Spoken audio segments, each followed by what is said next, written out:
live shot.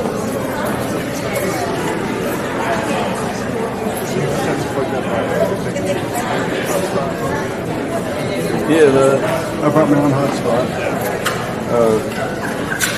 And then the hotspot was really only for this, because this is the double modem. This is where the stream goes out of. The hotspot is just for a website. So yeah, I don't need I used to have to, when I was doing this earlier, to get the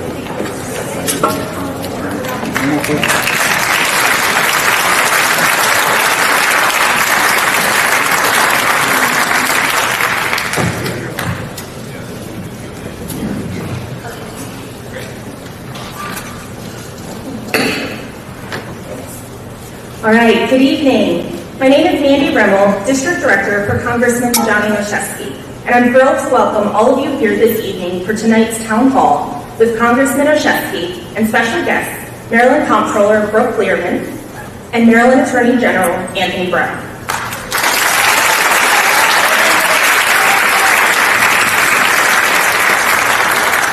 I wanted to start by thanking Towson University for their hospitality and hosting tonight's Town Hall. I also want to take a moment to recognize our elected officials that are here with us this evening. Senator Ben Brooks,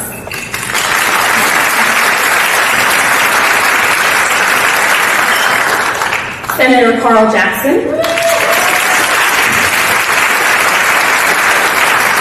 and Delegate Nick Allen.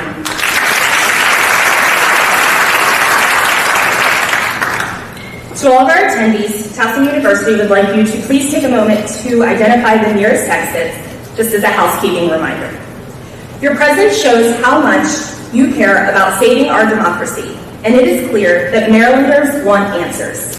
Thank you very much for taking time out of your busy schedules this evening to participate in tonight's important discussion. Before we begin, I do want to go over a few other housekeeping items. After the Congressman, Maryland Comptroller, and Maryland Attorney General all give their presentations this evening, attendees will be invited to share their ideas, questions, and concerns. As tonight's event is well attended and time is limited, all speakers and questions will be limited to 90 seconds, and participants who have come with a group this evening with similar requests are encouraged to present together with one spokesperson. And as a reminder, tonight's town hall will conclude by 8:30 p.m. If we are unable to get to your question this evening, you can email your questions to casework MD-02@mail.house.gov, and our district office will ensure that your questions are answered. And now, without further ado, I would like to welcome your Maryland District 2 Representative, Congressman Olszeski.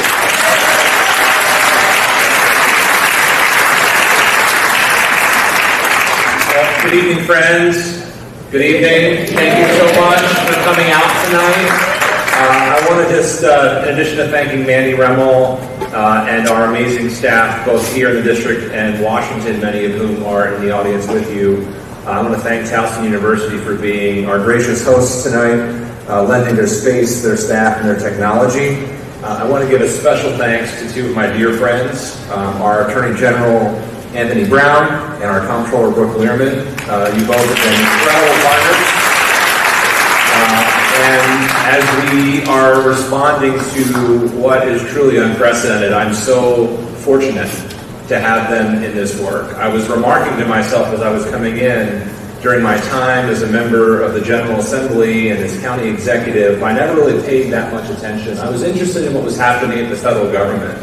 But this is really an all-hands-on-deck moment where what's happening in the Congress and with this administration is affecting us in our homes and in our communities more than ever before. And so it's so important to have Anthony and Brooke leading the fight in Maryland along with me at the national level, our state legislators, and our local leaders. I think your presence here speaks volume to what we are facing. We know that so many of you are also watching on our live stream, but what your presence tells me is that, and what I've heard overwhelmingly from constituents is that people are concerned, people are angry, people are frustrated, people are seeking answers. And while I may not have all of them tonight, I want you to leave this place feeling heard and feeling that the fight that we are all leading together, that we are in this with you. And so I come to this conversation with you just grateful for your interest and for your willingness to participate in what's in front of us. You know, President Trump and some ultra-conservatives in Congress spent the last year promising to lower costs for Americans. And they said they would do so on day one. On day one, prices will come down. Well, as you can see, if you look across the stage, I've been tracking the inaction on lowering costs in the United States Congress. And this is on my social media feed each and every day. And we started it in our office as a joke, like how long before we actually do something to put money back in the pockets of hardworking Americans? And so we started, okay, 15 days, 32 days, 67 days, 81 days. Today is 97 days without a single vote to lower the cost of groceries, without a vote to lower the cost of gas, without a vote to lower your electricity bills, without a vote to help with child care or housing. Instead of lowering costs are going up. We've seen that with the reckless on-again, off-again tariffs that are now currently paused, but just as easily could be put back on. Taxes that could cost Americans, on average, $3,800 more a year. That would be the largest single peacetime tax increase in this nation's history. A large coffee at Dunkin' would cost you $3.30. A new pair of kids' sneakers, $150. The average grocery bill, over $500 a month. A new iPhone could cost as much as $2,300. And God forbid your family need a new car or any home renovations if these tariffs/taxes are enacted. And so not only are we not lowering costs, not only are we driving up costs, but we see members of Congress and an administration that is hell-bent on taking away a critical safety net for people who have given their lives to this country, like our veterans. Some of our most vulnerable, like our children who are just hungry and want to be fed, and to seniors who rely on health care programs. For the 29,000 people in Maryland's 2nd District who get their health insurance on the Affordable Care Act, the Republican budget proposal that just passed earlier today will increase premiums by as much as $2,340 per year. Now that's on top of the tariffs, taxes that we just talked about. Some premiums could go up even more. And if you're lucky enough to still have health care and pay that, know that there are 152,000 people in Maryland's 2nd District on Medicaid that are at risk of completely losing their health coverage. There are 49,000 people in our district who rely on food to feed their families. My colleagues are set to even increase bank overdraft fees this week. I mean, it's everything from the mundane to the really meaningful. And so, as we're doing all of that, and as we pass now a budget resolution that's set to balloon our deficit by trillions of dollars, you have to ask, why are we doing this? Well, if this budget resolution is enacted fully, it's because we're passing tax benefits to the ultra wealthy. This budget would borrow trillions of dollars for a tax cut worth $314,000 annually for the top 0.1%, and for anywhere between $32,000 and $60,000 per year for those in the top 1% of earners in this country. For the average family here in Maryland, in this country, we're talking hundreds of dollars. Now, I don't know about you, but I would just as much not have the $3,000 tariff increase, not have my health care and my food support slashed in exchange for giving billionaires more money.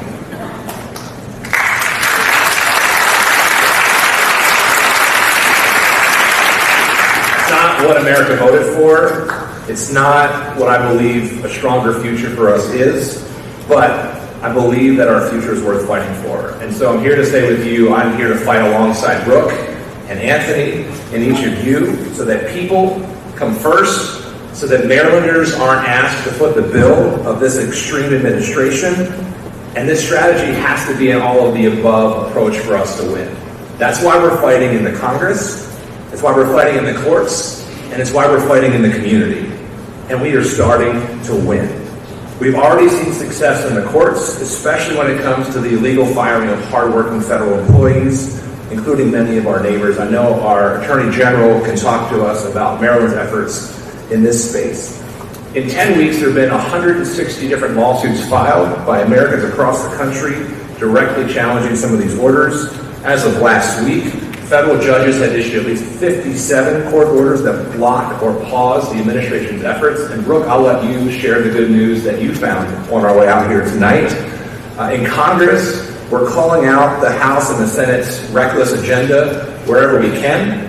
I signed on the legislation to force a vote that would terminate this national emergency that allows the president to unilaterally enact these tariffs. And just today, I dropped my first piece of legislation. This is breaking news for those of you who are here covering tonight, to protect federal employees in this administration from DOGE and from all future administrations from wrongful termination. Specifically, this will protect employees who were on probationary status because they were promoted, because they were really good at their jobs. I had a woman who joined me as my special guest to the President's Joint Address to Congress, and she was hired under the first Trump administration. She did such a great job helping Maryland farmers that she was promoted. And because she was promoted, she was probationary. And Elon Musk and DOGE and President Trump thought that because you're probationary, you're expendable. Well, I think in America, no one is expendable.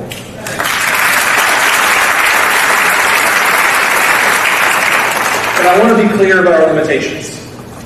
We are down 3 votes to stop any of these actions in the House of Representatives. We need 3 more people to step up and say what's happening is wrong. And we need 4 votes in the Senate, which is why we're fighting in the courts, which is why I'm calling on the amicus briefs supporting these efforts in the courts.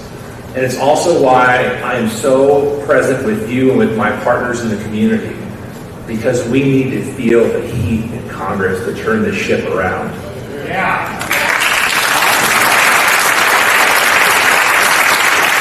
So, unlike my colleagues who are hiding from their constituents, I relish the opportunity to be with you and to hear from you. This is now my 7th town hall or community meeting since I was sworn in January. I was proud to stand with you at rallies, including 2 this past weekend, one in Baltimore, one in Kingsville. Because that is what real democracy is about. This is what real democracy looks like. And so, I know a thing or two about how government is supposed to work. I used to teach kids about U.S. government in our public schools. I talked about checks and balances and rule of law and transparency. And I can tell you, this ain't it, guys. This ain't it. And don't get me wrong, I welcome efficiency. When I was executive, we have over 1,000 pages of both for Baltimore County government and our school system, how we can be more efficient.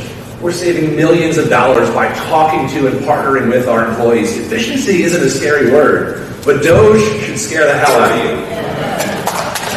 Because, look, we can balance budgets without cutting services. We can make historic investments in public education, workforce, and infrastructure without firing our employees, without asking working families to pay more. We did it. It's doable. So if Donald Trump and Elon Musk want to learn about efficiency without harming everyday Americans, my door is open, guys.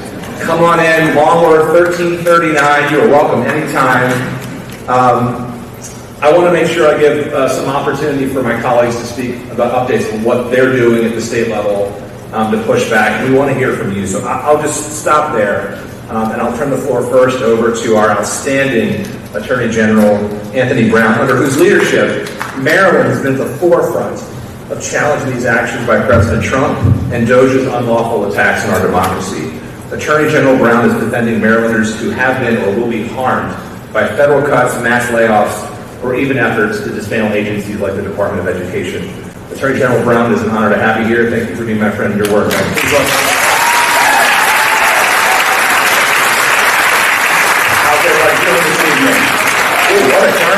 a turnout. Yes, indeed. People ask me, because you may recall I was in Congress for 6 years. People ask me if I miss it. I say the one thing I do miss were the colleagues, the like-minded colleagues that I have to work with. And I only regret that I'm not on Capitol Hill to be able to serve with a real champion like Congressman Olszeski. So thank you, Johnny, for your leadership, your extraordinary work.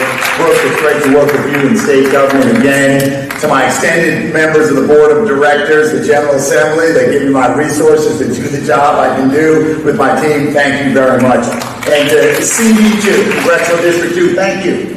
Thank you for sending, I'm going to call him Johnny O, okay, I'm going to do that. Sending Johnny O to Washington, being here this evening, and you are a real reflection, not an inspiration being here, but a real reflection of what democracy requires, which is each and every one of us showing up, being present, and doing our part. So I'm not going to talk for long, but as the Congressman mentioned, I want to give you a quick overview of some of the actions that your Office of the Attorney General is taking on your behalf. And I want to start by saying that I made a commitment when I assembled this Federal Accountability Unit that would take on and challenge the Trump administration whenever, wherever, to protect the interests of Maryland. They said, well, what kind of cases are you going to bring? I said, I don't know right now what they look like. This was a few months ago. But the cases that I bring will be those where I can meet with a group of Marylanders just like you. And I can connect the dot between the action that I'm bringing and what's important to you on your kitchen table. So I'm going to describe to you some of the actions we're taking. And if there's anything that I present and you think like, wow, you missed the mark, certainly during Q&A, I'd like to hear from you about that. But we've really tried to stay focused on the things that really impact Marylanders. We've been busy. We have, Congressman Olszeski mentioned, over 100 lawsuits. Those aren't all Office of Attorney General lawsuits. We are involved in about 10 or 11 of those lawsuits. We do it in partnership with about 22 other attorneys general in this multi-state coalition, leveraging resources and expertise and knowledge, experience to defend the interest, protect the interests of Maryland and those respective states. So the day after inauguration, we filed our first lawsuit. And that I joined forces with other attorneys general, and we challenged the president's executive order ending birthright citizenship. This isn't just, it's not just unconstitutional, it's a direct assault on many Maryland families. And these are our neighbors, our co-workers. It's the very identity of the diverse state that we are in Maryland. It's a state of welcoming and belonging, and that executive order undermines that very value and principle that we all live by. Imagine Maryland children, born and raised here, being told they have no country, no home. Imagine Maryland parents living in fear each day when their family could be torn apart without warning. This is not some distant debate. It's an immediate threat to many of our neighbors, our co-workers, and our own children's classmates. President Trump's policies don't just threaten families' lives, they threaten Maryland's economy. So we filed a lawsuit for the unlawful mass firing of thousands of federal probationary employees. These are employees working in 15, 20 agencies that we brought into this lawsuit. This mass layoff jeopardized the state's ability to assist these federal workers and their families who lost jobs, to offer employment services, to extend unemployment benefits, and to even just identify who is out of work. The administration isn't just eliminating positions, they're eliminating livelihoods. The sudden loss of incomes, health care, and even the roofs over families' heads. So our office quickly led a coalition of attorneys general. We filed an action in Baltimore over these unlawful filings. And because these workers aren't just statistics, they're the backbone of our community and our economy, where 1 in every 10 Maryland workers is a federal government employee. Another threat to the health and well-being of millions of Marylanders is the president's federal funding freeze. That freeze would devastate our hospitals, schools, roads, public safety programs, the very programs that we rely on every day. Funding for cancer research, frozen. Money for opioid treatment programs, frozen. Support for special education, gone. So we refuse to let Marylanders suffer while the Trump administration played politics with our lives, so we sued. We cannot allow the Trump administration to illegally withhold a single dollar that belongs to the people of Maryland. But it's not just cuts to essential services that put Marylanders at risk. It's unprecedented federal overreach into our personal financial information. Another way we're protecting Maryland's financial lifeline is our lawsuit over the so-called Department of Government Efficiency, which is everything but efficient, or DOGE, and their access to our nation's central payment system. $7.6 trillion flow through that central payment system. Maryland receives, and Comptroller can correct me if I'm wrong, $11 billion every year, and each and every one of us and Marylanders around the state receive $51 billion a year through that system. But it's not just the money. DOGE has access to personal information for every Marylander who receives federal benefits. Social Security recipients, veterans, student loan borrowers, taxpayers. The potential for abuse, privacy violations, and political targeting is staggering, which is why we filed 2 lawsuits to stop this dangerous overreach. One to block DOGE's access to the data, and one to go after the very unconstitutional nature of its existence. So make no mistake that handing unconfirmed political appointees the keys to this system is dangerous, and that's why we took action. Also dangerous, President Trump's cut to funding for NIH, or the National Institute of Health. These cuts would devastate Johns Hopkins, University of Baltimore, University of Maryland, and dozens of research facilities across the state. We're talking about cancer research, Alzheimer's treatment, and breakthrough therapies for our children, all put at risk. These cuts wouldn't just eliminate jobs, they would cost lives. So we sued to stop these cuts, at least for now. But that hasn't stopped the administration from unlawful attempts to disrupt grant funding issued by the NIH. The president is jeopardizing public health and undermining the decades of scientific progress that we in Maryland and across the nation have achieved. So we're not going to let them solve this scientific progress. These aren't the only federal policies that threaten Marylanders' lives. HHS Secretary Kennedy abruptly terminated public health resources totaling nearly $11 billion issued by the Department of Health and Human Services. Slashing these critical public health resources cripples our ability to protect Marylanders from deadly outbreaks like measles and bird flu, and the bird flu. That's why I filed a lawsuit to temporarily block these cuts last week. So there are more cases that I could go through. Perhaps we'll pick them up in question and answer. And of course, I'm here not only to answer questions as best I can, but to hear from you what's on your mind, what's of concern. Thank you once again for coming out, and Congressman Olszeski, thank you for including me, inviting me to this evening's program.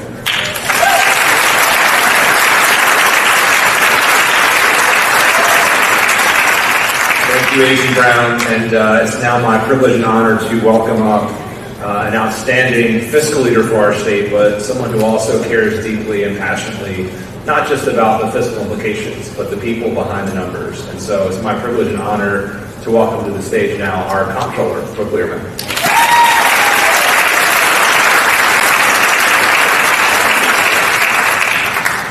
Click the button and take it on the back. Okay, fancy clicker.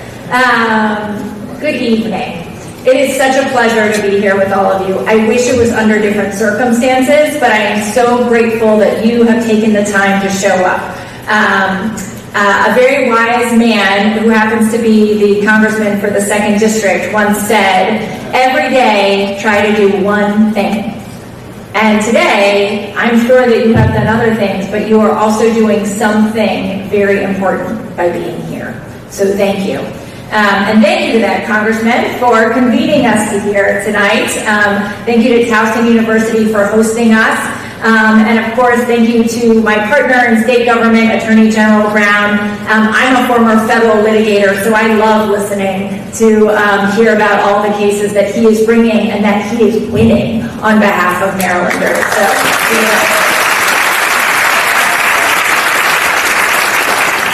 and one of those cases that Congressman Olszewski hinted at that I did want to share in case you hadn't seen it yet was some good news that just about, I think, an hour ago, the Supreme Court reinstated the district court's order to bring Kilmar Garcia home.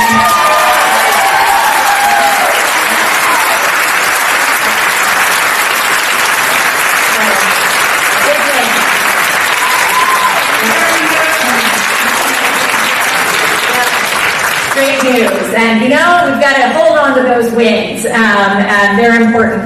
For those of you who haven't met again, I'm Comptroller Brooke Lierman, honored to be serving in this role, and really excited to be with all of you tonight to talk about a somewhat of a downer topic, how all of this is going to affect Maryland. But I think it's really important for everybody to understand the ramifications of what is happening in the state and what it means to the state.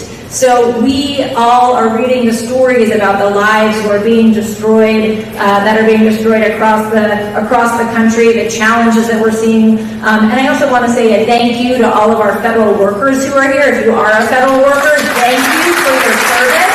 Thank you so much.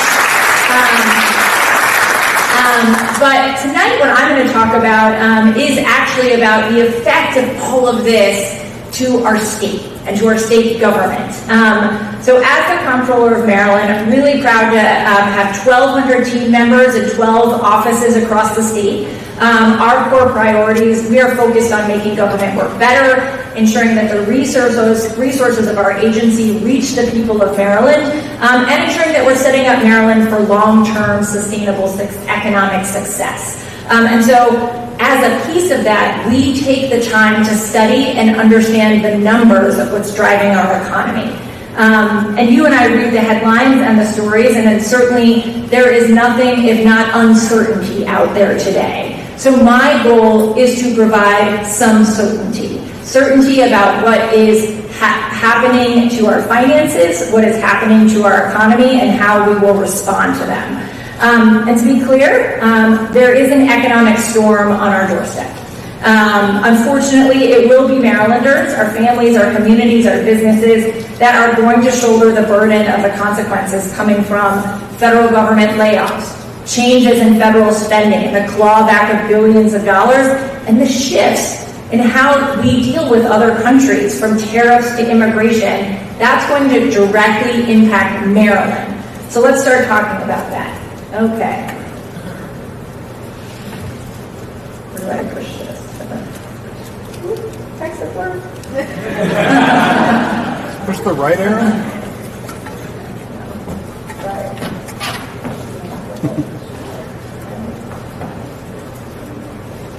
Anyway, I'll keep talking. The Comptroller of Maryland, one of the when I go around the state and I chat with people, they often say to me, "Oh, you seem like a nice person, but can you remind me, what is it again that the Comptroller of Maryland does?"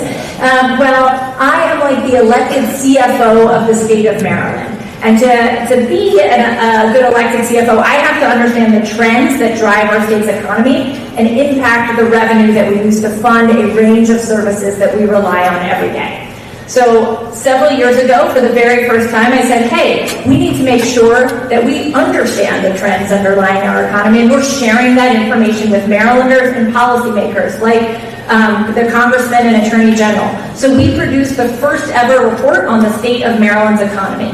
And in that report, we documented how the federal government is really a key driver of Maryland's employment growth and of our household incomes. In fact, the most recent data used in March 2025, before layoffs began, there were 161,000 federal civilian jobs located in the state of Maryland, right? So that's Social Security, CMS, NIH, and more. But even more than that, as of tax year 2023, nearly 252,000 households in Maryland drew a paycheck from the federal government. And when you throw in retirees, that's another 152,000 households. So hundreds and thousands of households are relying on federal income And that's jobs in Maryland and elsewhere. And that's just federal employees. We haven't gotten to contractors yet. So next slide. So as you can see, income from federal wages really supports Marylanders as well in every county, and federal employment is an asset for our economy. If you look here, you'll see there's a 10% share in Baltimore County and Baltimore City, and the share closer to the DC region is even bigger. And if you look down to Southern Maryland, a huge percentage of federal employees supporting living there.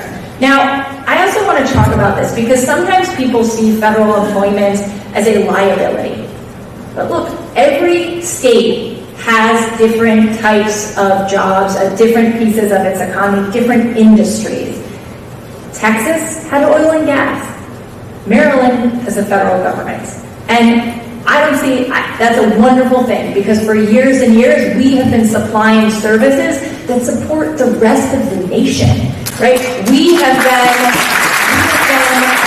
finding cures for cancer and supporting elderly, our elder neighbors with their Social Security checks. This is an amazing thing that we do, and I think that's important to remember, that this is an important industry.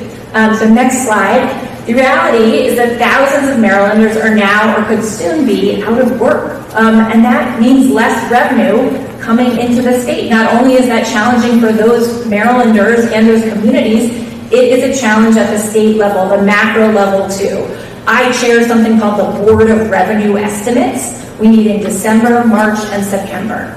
This is the body. We are the single source of truth for the governor and the General Assembly on what revenue we will be bringing into the state.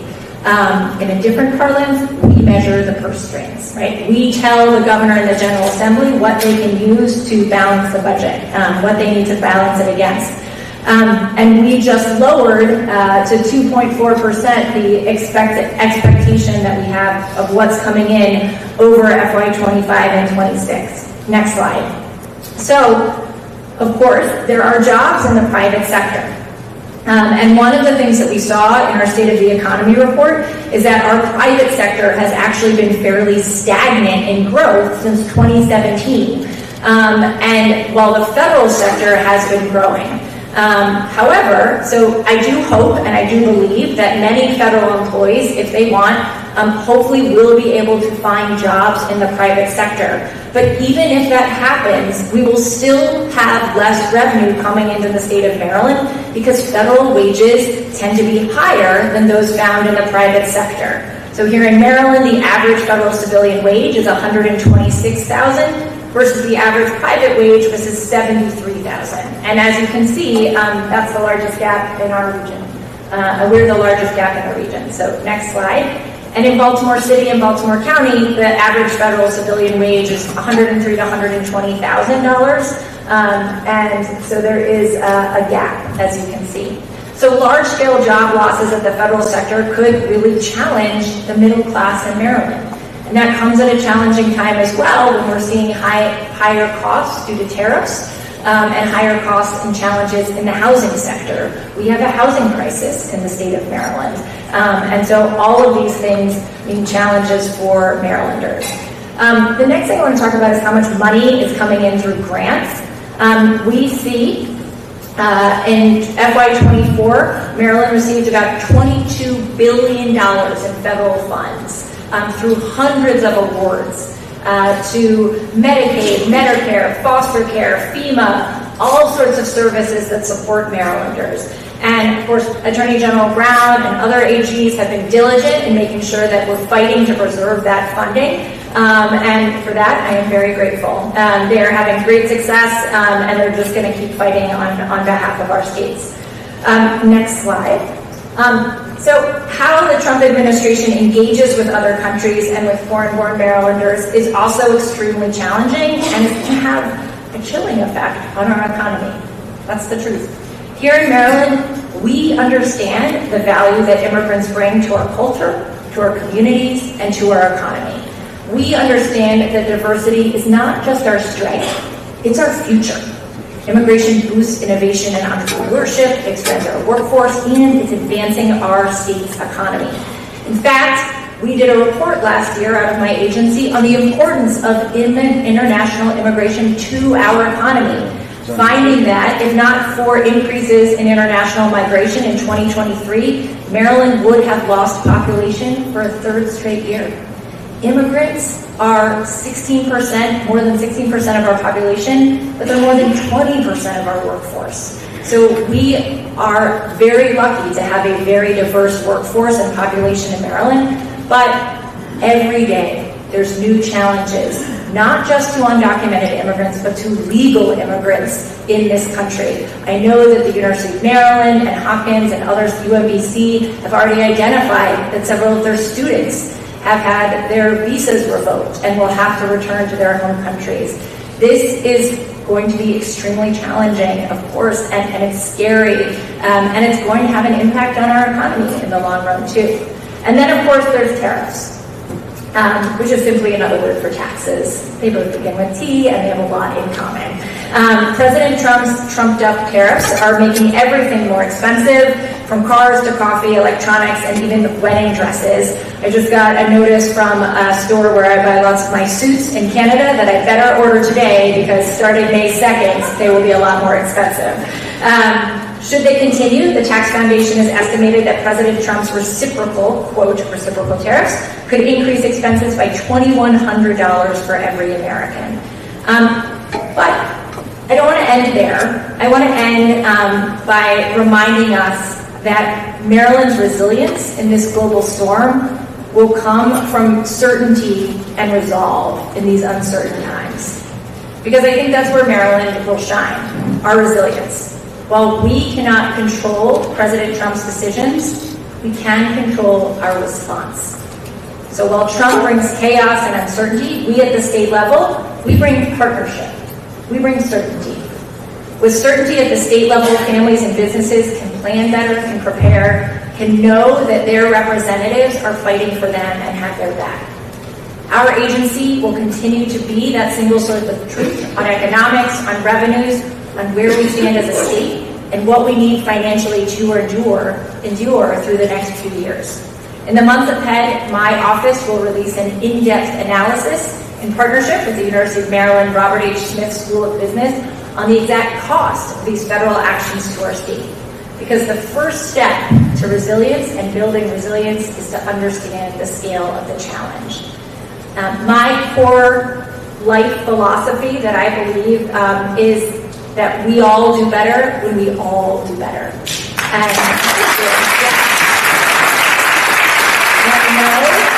I know that if you are in this audience, you believe that too. One of my, a quote that sort of carries me through these challenging times comes from an ancient Jewish text. And it is that you are not obligated to complete the work, but neither are you free to desist from it. Each and every day, we will do one thing. We will not desist from this work of building and rebuilding over and over again our freedoms and democracies. And I'm so grateful to be here to be your partner in that important work. Thank you so much.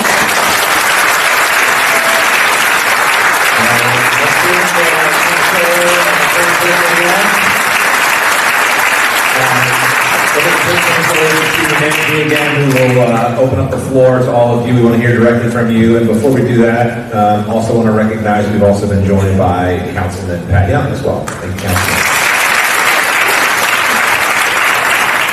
Can we give all of them another round of applause, please, for fighting for us and our democracy? So at this time, we have come to the Q&A or your comment portion of the evening. We will be placing a microphone at the end of each aisle. If you are here this evening and you would like to share your ideas or comments or questions with our panel, you can make your way down towards the microphone. Again, we'll have a line here and we will have a line here. The mics are coming over. And so we just ask you to line up. As a reminder, we will ask you to keep your comments to 90 seconds. We do have a clock timer here to just keep you in that 90-second time limit so that way we can hear everybody this evening. But we really thank you for coming, and we will start. We'll go back and forth. So we'll start with Grace. Grace is at the mic here, and PJ from our district office is at the mic over there. So we'll switch it out. So we'll start with you, Grace. Thank you. Assalamu alaikum. Hi, I'm Tom Shaw. Danielle, you do know me. I have two questions. First off, I have one hat, which is I work for Catholic Relief Services. I'm the head of the Inclusive Finance Department. I speak for the hundreds of millions, or I want to speak for the hundreds of millions of our brothers and sisters overseas that are no longer receiving life-saving services. My question on that is, which Republican colleagues have you approached to discuss the importance of soft power through effective aid that has been canceled through the dismantlement of USAID? And have you been able to convince any to change their public viewpoints that it is a waste of resources when it is not? That's my first point. The second is, in my other hat, I am the current treasurer of the Islamic Society of Baltimore.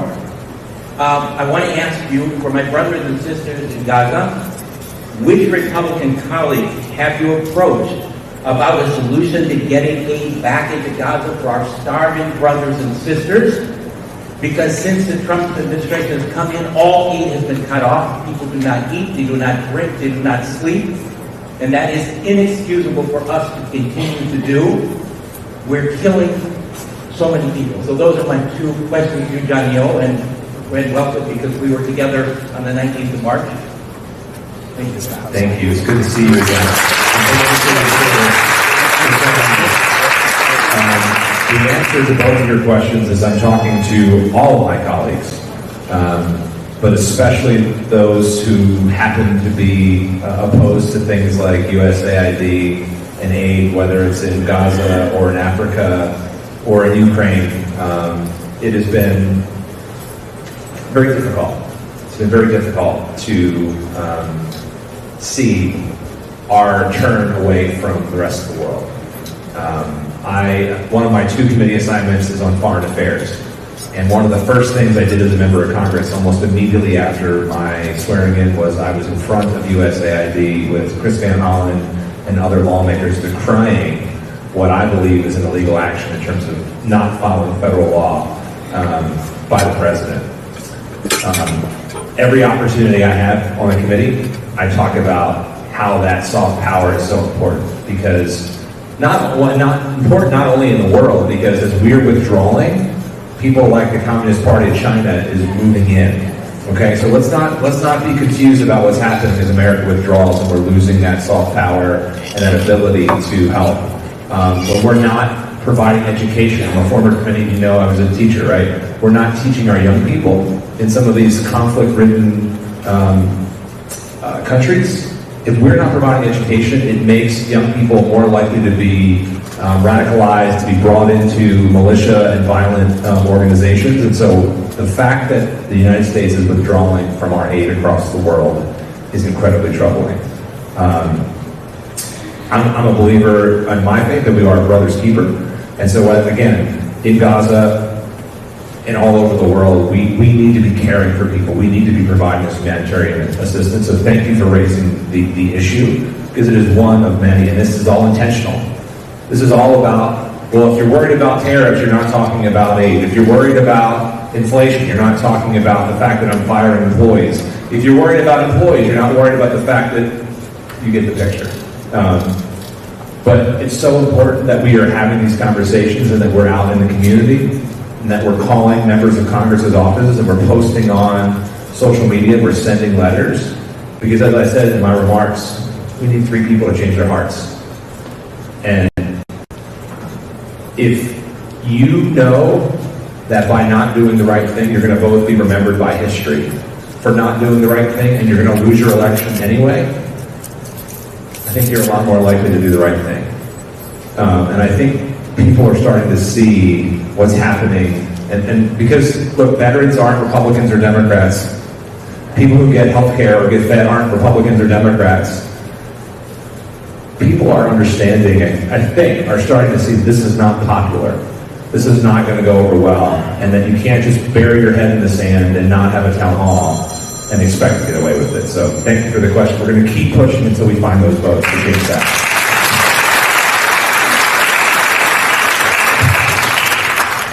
Question for the Congressman. I also have a question for the Attorney General. How do you deal with a president who doesn't believe in the courts? How do you deal with a president who says the courts have no jurisdiction.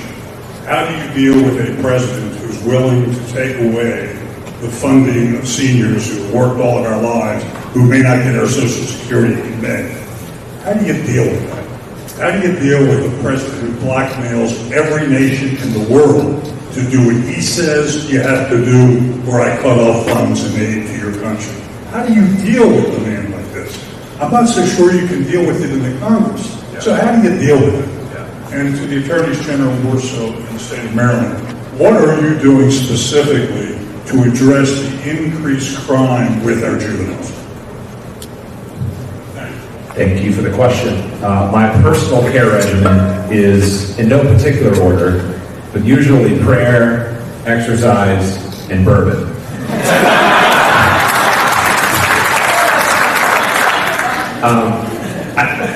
It's hard. It's hard to deal with a president who thinks he's above the law. And by the decision of the Supreme Court, in many ways, is exempt from the law. But that doesn't mean the people who are around him who have to enforce the law are also exempt. And so I'm taking heart that because of people like our Attorney General, because of organizations like Democracy Forward, which we had on one of our virtual town halls, I know many of you joined that, are leading the fights, and the courts are stepping up. In the case that the Comptroller mentioned, it was written by the Chief Justice.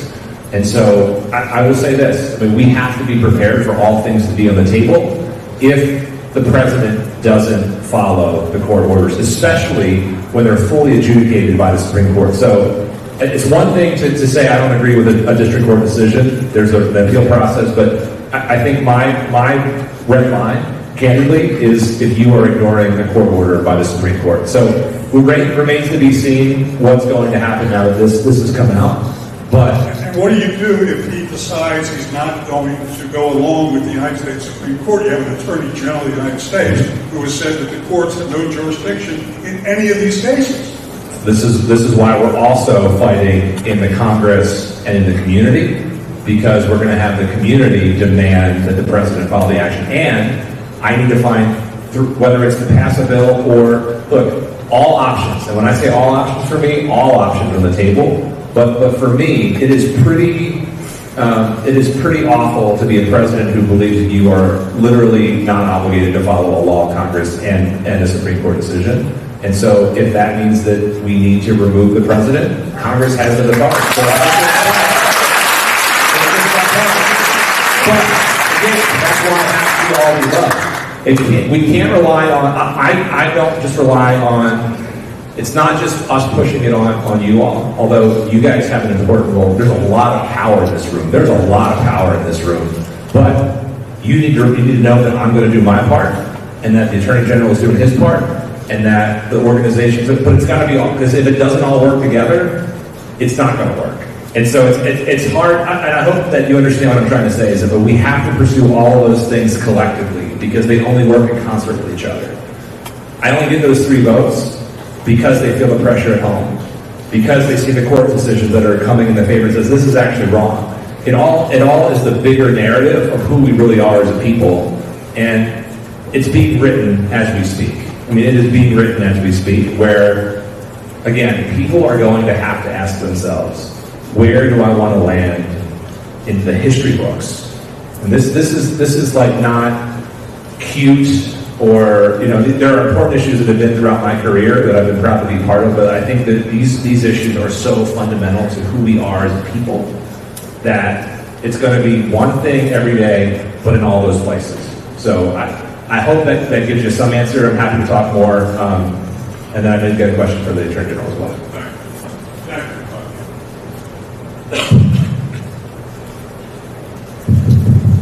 Right, and I'll be brief, thanks for the question. I have an organized crime unit in my criminal division, and my organized crime unit made up of investigators and attorneys. We go after big organizations, right? You have a state's attorney, Scott Schellenberger, every county has a state's attorney, working with Baltimore County Police. I work with all of them. I work with Baltimore County, Baltimore City, DEA, ATF, FBI. We go after big gang activity. We focus on drugs, we focus on guns, and we focus on violence, and usually there's an intersection of all 3. And more you see young kids, juveniles in that. I know it's hard to believe, and I'll probably get a few hisses because you're not going to believe the facts. Juvenile crime actually is beginning to go down in Maryland, not fast enough, obviously. And what we do is we work not only with law enforcement, but we work with a lot of local government, bringing the resources into the community. Yesterday, I was with Baltimore City Police Department and the mayor of Baltimore. And what we did is we announced the takedown of 11 indicted individuals. Some of them were juveniles.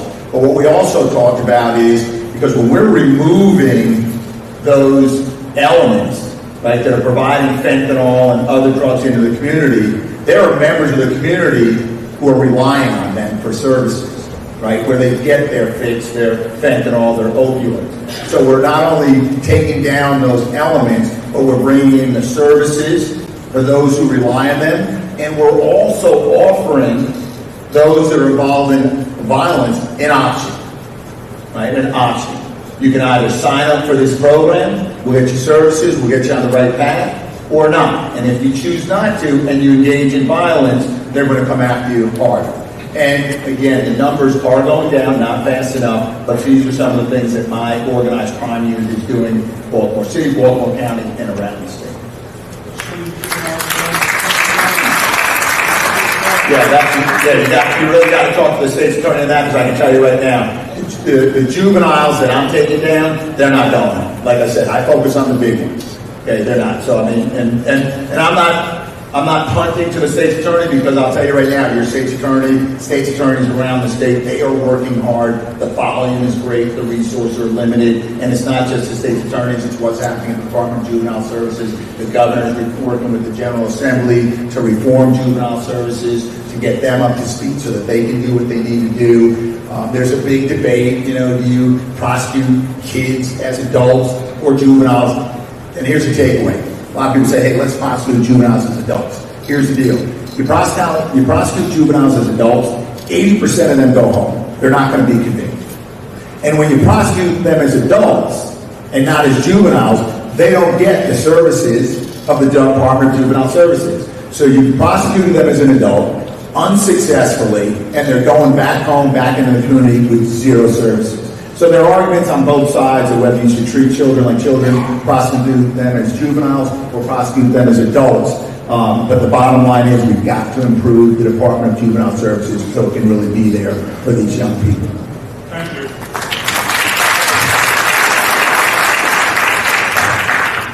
Yeah, thank you. My concern is that all we're doing here is chipping around the edges, and you yourself, Johnny, have admitted that there's only so much you can do without 3 more votes. Good luck. That's wishful thinking. We have to have a national campaign that's going to take out Trump and the Republicans, and we've got 2 years to do it. In 2 years, we crush the Republicans, we can impeach Trump, we can impeach Vance, and then we'll have a Democratic president. And we have to have a national campaign to do that. All of these people want to fight. We want to donate. We don't have any place to donate for this national campaign. We've got to take the Republicans out. We can't just be chipping around the edges, hope for the Republican Supreme Court to be on our side here and there. We'll make little changes. We'll try to do one thing. But we have to end this in 2 years. We cannot survive 4 more years of this. So my question is the Maryland delegation, you, Mr. Van Hollen, Senator Olszewski, are they going to lead this effort to take out the Republican and the billionaires and Donald Trump in 2 years? We need a plan. We need a vision for the Democratic Party that's different than the vision that the Democratic Party has had up until now. We have to see things in a different way. We have to bring the new leaders of the Democratic Party together to lead this campaign. Are you?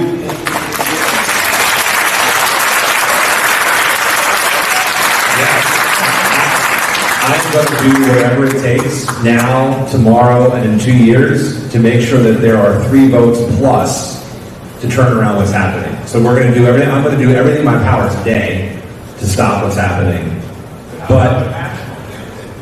But in 2 years, you might see a little less of me because I got other work to do in the district. I'm going to make sure that you all know that I'm going to keep fighting for a year, but I will make sure that we have those 3 votes plus in 2 years. I will do everything I can, everything I can. I am and will continue to do everything I can to make sure we have those votes. Hello, I'm Sharonda Hudson, and I am actually an 88 manager for a nonprofit housing solution. And my work enforces major civil rights laws. I'm also a mother of a son that's autism. He's an adult, and it's also an acceptance month. Well, I'm here tonight because I'm extremely concerned about the dismantling of the Administration of Community Living, for ACL, under the Department of Health and Human Services. They support critical services for older adults and people with disabilities, including funding for the ADA centers across the country. Here in Maryland, we're fortunate to have the Mid-Atlantic ADA Center right in Rockville. This center helps our state and region comply with the American Disabilities Act. They train, educate, and support local governments, employers, nonprofits, and individuals so that inclusion isn't just a value, it's a practice. If ACL is dismantled, these centers lose their funding. That means less education, peer protection, more barriers for people with disabilities, and that's simply unacceptable. Also, I wanted to lift up that I'm just concerned to the dismantling of EL. I don't know what we're doing, but now you can just come in and do reverse discrimination, and that's part of my job as well. I'm glad to see you over there. We're having a meeting, but I also want to lift up the National Infrastructure Bank. This may be a great opportunity for a bill that is revisited, that's passed, so we can start having funding to have infrastructure for programs for affordable housing and other major things that can be a partnership with the state and the local government.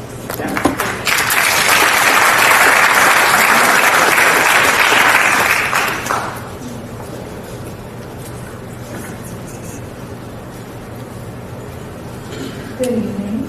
Thank you for this opportunity to engage with you. My name is Angela Clark, and I am a member of Progressive Maryland and of the Sunrise Movement, which is a youth-led climate activist movement.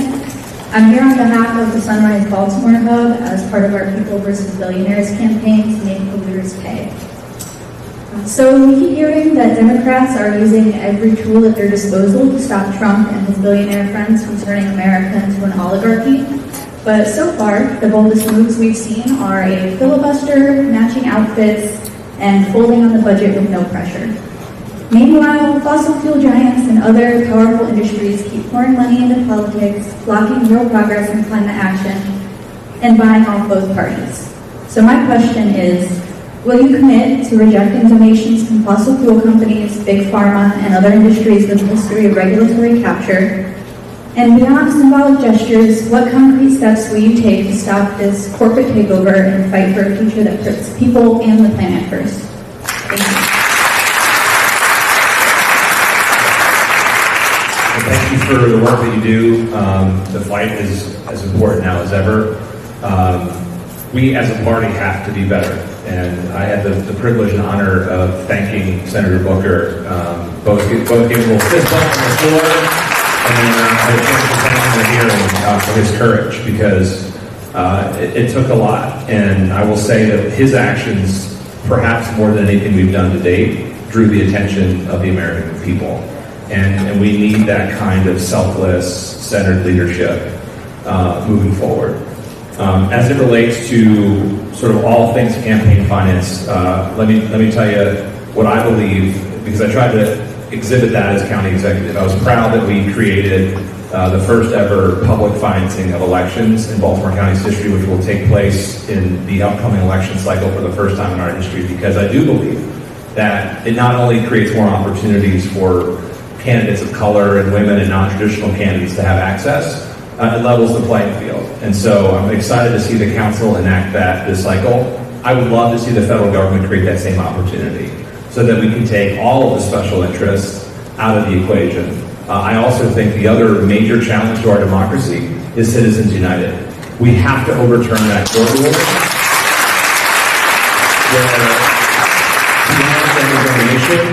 where when you see hundreds of millions of dollars and billions of dollars flood into elections, and we saw with Elon Musk and what he did with President Trump to help buy the presidency in exchange for the access that he has now, Those are the changes that I think are most significant, and that you have my word. I will fiercely fight for in the years ahead in Congress. So thank you.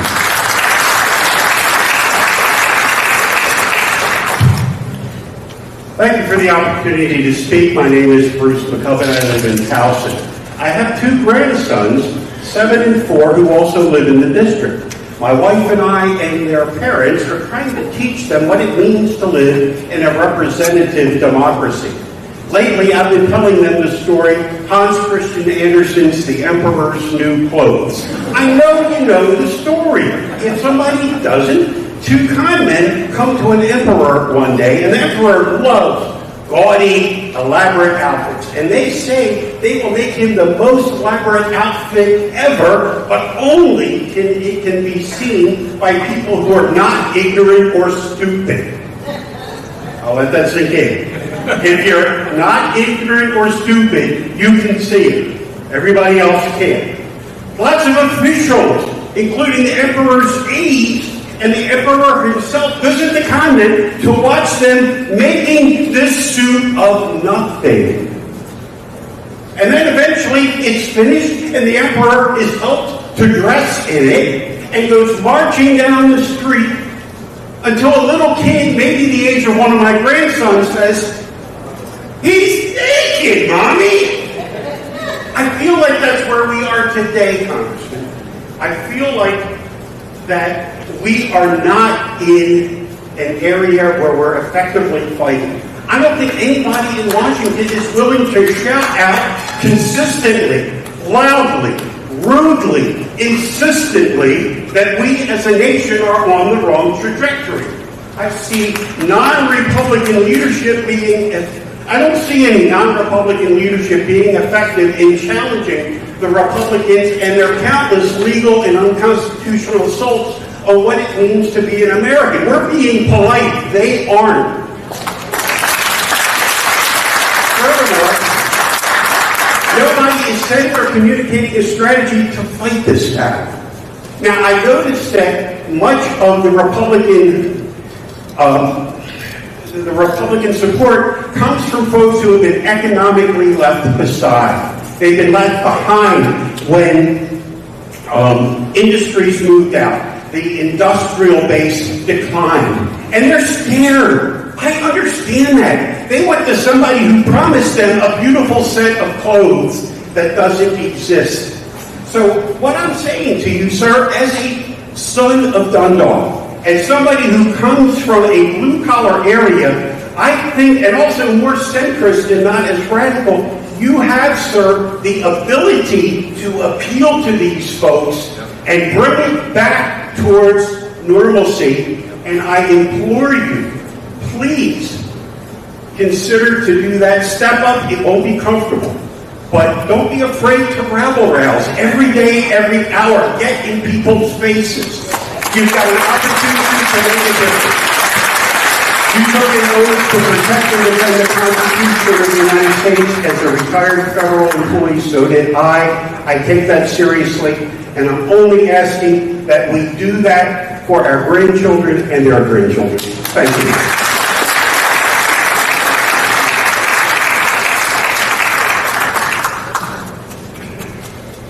Thank you. Father of a trans daughter. We're seeing a lot of attacks against the community, but broadly the LGBTQ community. I'm going to spread this a little bit farther. There's recently been talk that Trump may be calling out the Insurrection Act in order to control the border. A.G. Brown, you've mentioned that DOJ has gotten the data of perhaps political opponents. What is going to happen when Americans start getting picked up on the street and expedited overseas? Trump has already said, and the White House has confirmed, he is thinking about using El Salvadorians for American use.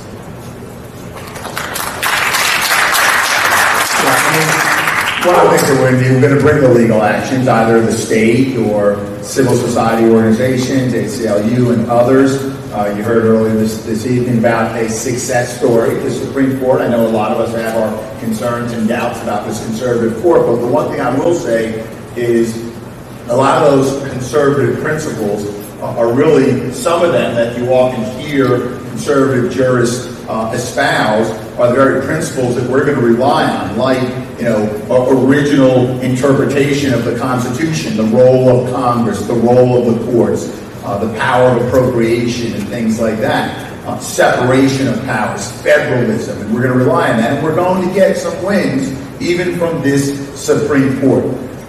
We're not going to win every case, and we're not going to be able to save everyone from deportation, but we're going to fight every fight that we can. Where we have standing, we'll join with those. When we don't have standing, support them in their efforts. So we'll win many, we'll lose some. We'll have confidence in the courts, because whether you like an outcome of the court or not, okay, it is the judiciary, and you can't like the judiciary when you like the outcome, and then not like the judiciary when you don't like the outcome. So we're going to fight that. We're going to use the courts. People often ask me, are we facing a constitutional crisis? How many people think we're facing a constitutional crisis? Okay, I'm not joining you, which is not the popular thing to do, because the majority put your hands in the air, and I do want to get reelected. But I'm not going to join you on that, because we're not in a constitutional crisis yet. Our Constitution is being challenged. The norms are being challenged. The courts are working. The media, the press continues to work. We are able to gather here and have a town hall and a conversation and critique an administration. Our Constitution, our democracy is working. It's fragile, it's being tested, it's working. Where we will face that first crisis, I believe, is when the president, in the face of a clear judgment, not an order that was a little, he should have followed the order when the airplanes were in the air going to El Salvador, and they said, well, it was an oral order, and it should have been a written order. But when there's a clear judgment in a case against this president, and the president does not follow that order, that'll be our constitutional crisis. We're not there. And then what? And then it's a real constitutional crisis, and all hell's going to break loose. I can't sit here and tell you that there's an answer. But the sad story is this: when the courts issue an order and it needs to be enforced, federal courts, it's the U.S. Marshal. Who does the U.S. Marshal work for? Works for General Bondi, the U.S. Attorney General. If he doesn't follow a court order, a judgment of a court, we've got a real crisis. And then what? We may have to take it to the streets. I don't know.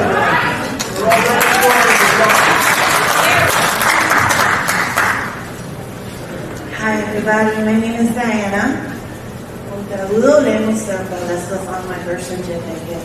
But I married a soldier, so my last name is Brooke. So here in Maryland, we also have our National Security Agency. My husband's retired after 21 years of service. I've been married to him almost 20 years. When I turned on the news earlier today, I saw that we traded a Russian, German spy for a ballerina. And I see us having this battle with these tariffs and the way we trade with China. And I'm even more concerned, what are we going to do to prevent that from escalating and going to real war with China? Because that means thousands of our retired veterans are going to be called back to active duty service. No, look, the fears are real. We have a president who's acting with reckless abandon in his escalation, not just in places like that, but also with these tariffs. In my role in the Foreign Affairs Committee, unfortunately, I'm seeing all kinds of aggression. We see the president cozying up to Vladimir Putin, who is no friend of the United States. He actively interfered with our elections. He is assaulting a democracy in Ukraine. And so there are real concerns out there. But I think we are the ones, whether it's the court order or issues of national import, we are the ones who hold the line. I will continue doing my part in the Congress. The Attorney General is going to keep doing his part. The Comptroller is going to keep speaking to our constituents about what this means for us. But we are the ones who defend this democracy. We are the ones who inherited that treasure. And so, it is a fragile gift. It is not that old either. And, I had the privilege and honor of marching on the 60th anniversary of Bloody Sunday in Selma, Alabama. And what I can tell you is it was so striking to me that we had Americans who were willing to step up and in the face of billy clubs and fire hoses and attack dogs and their own police forces that were turned against American citizens, that people persisted nonetheless, that they marched forward to demand what was part of their American birthright. And I will just say, I think we're in that moment where if we want to keep our American birthright and the freedoms that we have been born with, we are going to be called to do that too. Unfortunately, I don't think it will be physical violence on ourselves, but we need to be prepared for whatever might come our way. But just know this, that I and the people on this stage, I will link arms with all of you and go wherever we have to go. Okay?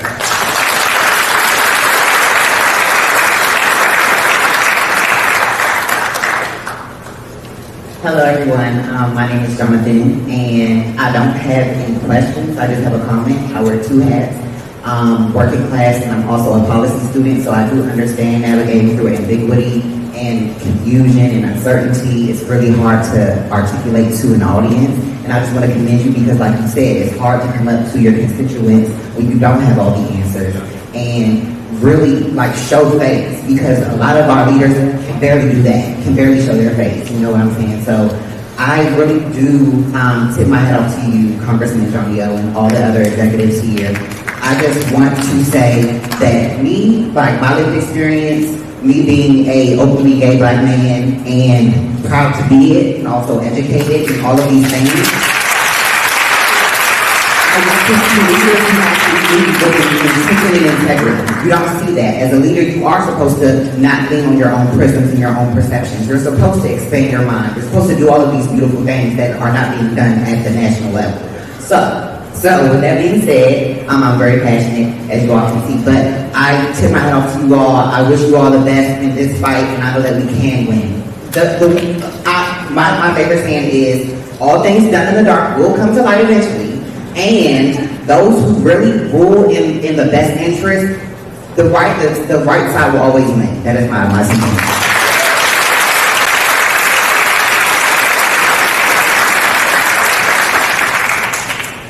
Thank you to the three of you for appearing today. I happen to have a question which I called into Attorney General Brown's office today, and that is, can Maryland, or has Maryland, emulate what the Attorney General of Arizona is doing to set up a helpline to Arizonans who are having trouble with SSA in the face of instructions to SSA's employees that they must not talk to the press and reveal what really is happening. This was, for reference, it was on Rachel Maddow last night. So you can take a look if I'm not being particularly clear about what I'm asking. We need, I'm thinking that, yes, every state needs a helpline and also to reveal what's going on with the state citizens in their SSA issues. So if I can, I'll be really brief. And I'm glad you called us. Go to our Maryland AttorneyGeneral.gov or whatever it is, put in Maryland Attorney General to take you there. And we have links to get you to people, primarily our consumer protection, and they can direct you where you need to go. But I also want to point out that the governor also has set up links to resources for veterans, for federal government employees, current and soon to be former, or for seniors as well. So if you don't see what you're looking for on our site, go to the governor's website, and I think you'll find that there as well. But I'll certainly bring it to my team's attention and the governor's attention. If SSA kind of resource and support aren't obvious on the website, we'll see what we can do to improve that. I'm not having a question. Yeah. So this is because SSA employees are being suppressed from revealing what's actually happening. And and this is a twofold thing, to help individuals and also to bring light to failures in this new regime. Got it, I understand. Thank you. Yep. Thank you. And so, in the interest of trying to get to as many questions as we can, we're going to keep you all to have your minute and a half. I will try to shorten any answers I give, and I will ask my guests to try to do so as well, so we can try to get through as many as we can. I also want to just add that we actually have a link on the front page of our website, marylandcomptroller.gov, for any nonprofits or small businesses or any businesses that are seeing their federal funds not come through. It's a way for us to start tracking and to try to get those businesses and nonprofits resources. So if you go to marylandcomptroller.gov, if you have any businesses who were supposed to get a federal grant or nonprofits who were supposed to get a federal grant and it stopped, please tell them to report it to us so that we can be helpful. Thanks. Our office is also happy to, especially if there's any individual needs or requests, to help with benefits and services. We do that stuff all the time. So Mandy and her team are on that. Thank you for taking my question, and thank you for being here, and thank you for being up front. And I just want to say, ask not what your government can do for you, but what you can do for them, right? So, I just want to tell you that I am a little bit more alarmist because I had a great-grandmother who was in Germany and was anti-Hitler, and she was fighting in a political party against him, and she was assassinated. I actually have documentation that Hitler was very good at keeping documentation.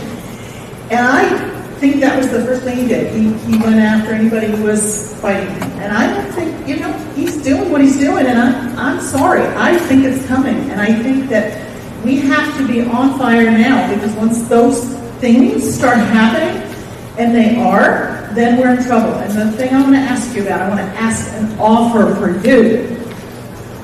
As they come after our third graders in our schools, as they come after our mothers in cars and break windows and drag them out, we have got to stop them, and we've got to yell and cry, and I need your help. And as stand with you, I will put a vote for you, I will do whatever you need. But we've got to find a way to protect our citizens and our immigrants and our undocumented workers that put food on our table. Thank you.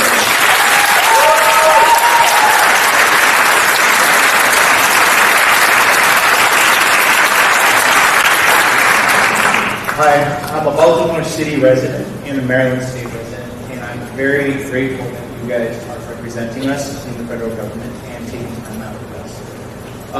I'm a Taiwanese American. I was born and raised when Taiwan was under white terror and authoritarian rule. And my father was part of the movement that pushed back and made Taiwan a democracy. And it's so interesting that now as a middle-aged man, I see that the democracy that my father looked up to go backwards, while Taiwan itself is a thriving democracy supporting gay marriage and all the progressive values that the United States professes to believe in. I am concerned, as many people, as you guys have noted, about Taiwan's current situation. And I know you, as Representative Olszewski, as a member of the House Foreign Affairs Committee, I would hope you would express your opinion on how you would view Taiwan and the complicated foreign affairs walk the United States might hold. Even though I recognize all the value that and the important perspectives everyone else is sharing, I would appreciate to hear your perspective. Thank you. So Taiwan is a critical ally of the United States. It is a good example of how we should be moving in the positive direction towards democracy. I look forward to visiting Taiwan soon in this role. And I will just say that we both have to be a good partner to Taiwan and give them assurances and support as they literally with their neighbor on their doorstep are pursuing aggression against them as China continues to be increasingly hostile and aggressive towards a partner and an ally.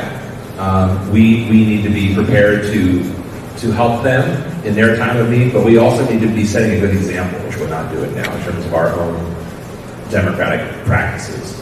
And so I both will be going to Taiwan to reaffirm the American commitment, even as I work with all of you to fight at home so that we are that shining example for not just Taiwan, but the world again.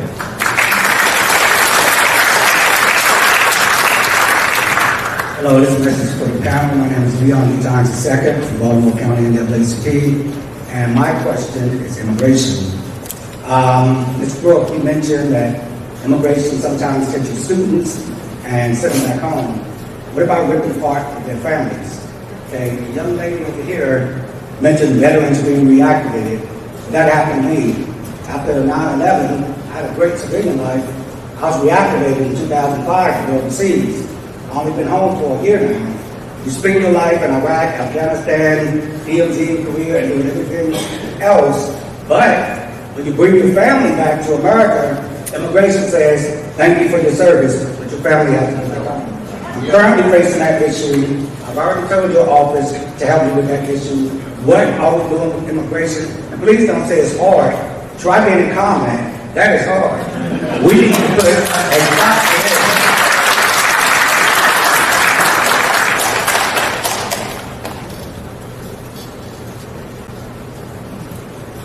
Good evening. Thank you all for being here tonight. My name is Douglas Smith. I'm chairman of the Baltimore County Commission on Disabilities. Johnny, you appointed me. Thank you. I also serve on the Maryland Commission on Disabilities and work in the field of disabilities.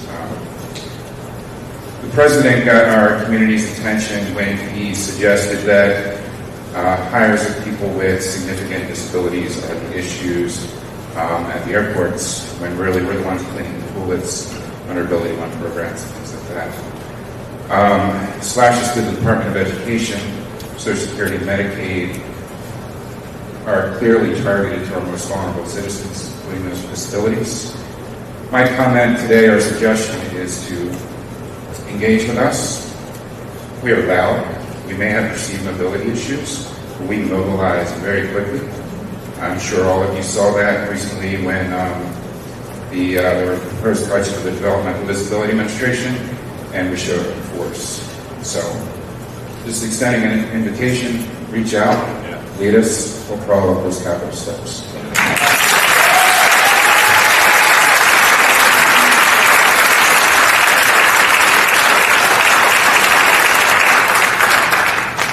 Hello. First of all, thank you for letting us know about Mr. Garcia. It's been a rough 100 days, and so hearing the events were terrible, but hearing some good news come out of it is just, all is not lost. So thank you for letting us know that. So my question is for Attorney General. So lawsuits are great. What's going to be done while we wait for these lawsuits to go to court? I believe in straight talk. You're going to wait for me while I'm in court. Okay, that's my job. I go to court, and what I want you to do, I invite you to go to Maryland AttorneyGeneral.com, gov, whatever it is, find us, and we'll keep you posted on everything we're doing. We're involved in 10 cases.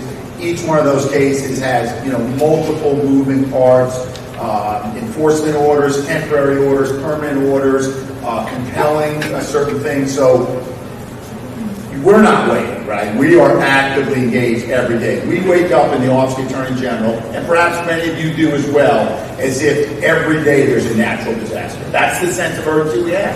I mean, it really is. Don't you feel that way sometimes? Like, oh my goodness, what happened last night or before 10 o'clock this morning? It's like a natural disaster, but it's not. It's an assault on us by our government.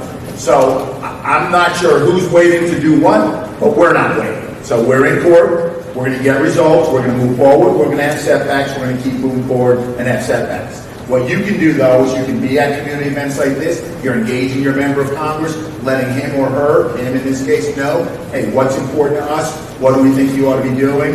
Things like that.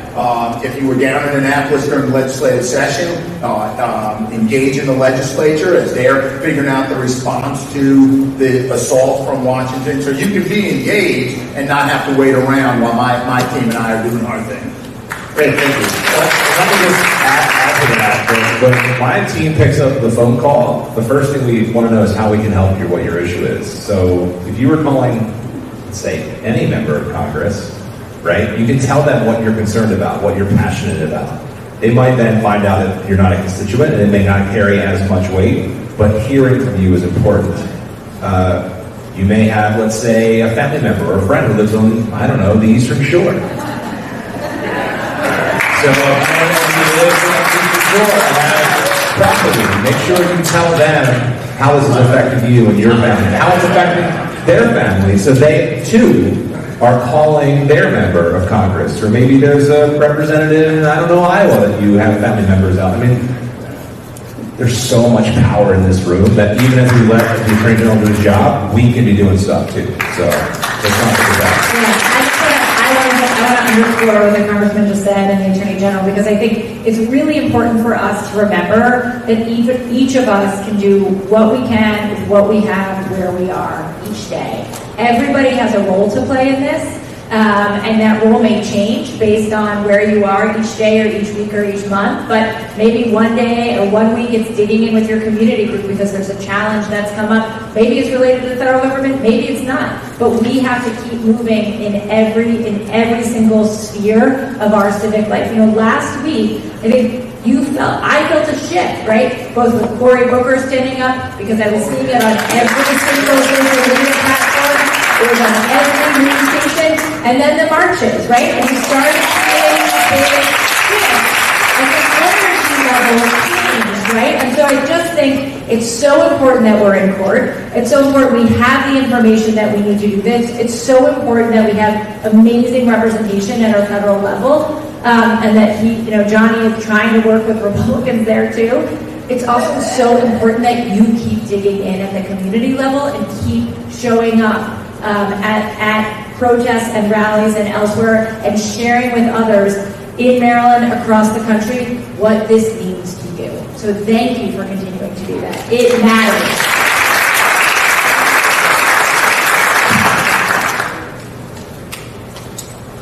My name is David. Can you hear me? I'm independent, but I don't feel like I'm having on the venue.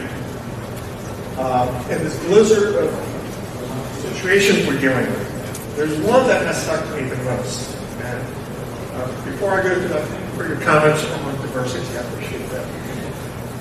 This was written by Bob Ortega, CNN, came in yesterday. It says, Trump is dismantling election security networks. State officials on the war. Of all the things, this scares me. I'll share two observations on elections. One will be alarming, and one will be hopefully hopeful. Today, the House voted by the narrowest of margins, 3 votes, right? These votes matter, to enact what would represent the single largest disenfranchisement, particularly of women voters in this country's history. Fortunately, I do not believe that bill will advance in the U.S. Senate, because they require 60 votes there, and they don't have those votes. So there's a real push. But what I will also say is, it comes to the administration of elections. That is a function of state and local government. And what I can tell you is, I know in this state, my experience has been, there are Republicans, Independents, and Democrats who are committed to democracy and getting it right. As someone who won by 17 votes and painstakingly watched every vote get counted again and again. But the people in that room, all parties, they're committed to making sure our elections are free and fair. And so I trust, and we've seen even in sort of conservative and Republican-led states, that those election administrators have stepped up and have done the right thing. And when there are challenges that the Attorney General and others have led, like the presidential election of when President Trump lost, time after time after time, conservative appointed, liberal appointed judges tossed this. So I understand the concern, but I think that there's reason to be optimistic that we actually will still have free and fair elections.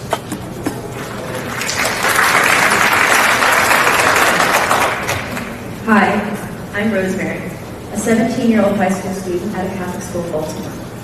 I'm here because I love my state and country. And I know that if I were not here, it would be unlikely that another person under the age of 18 would be present tonight.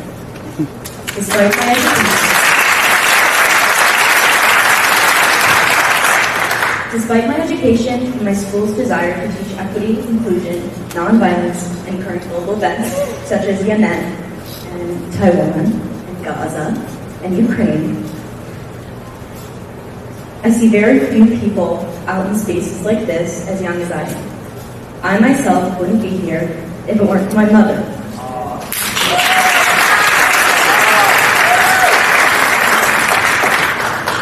I understand my unique perspective as someone with a sibling with special needs.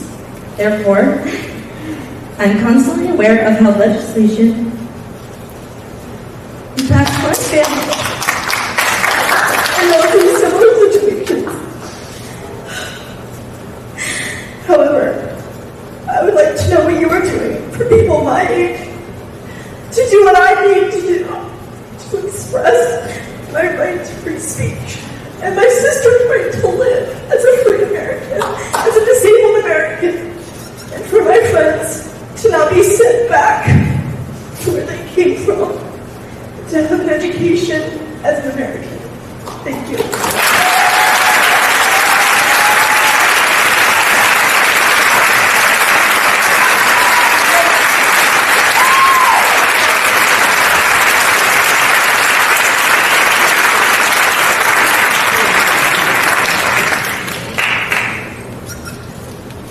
Rosemary, thank you for your bravery and your courage and your tenacity. I want you to know that part of why we want to be connected is because we want to tell your story and your sister's story and your friend's story.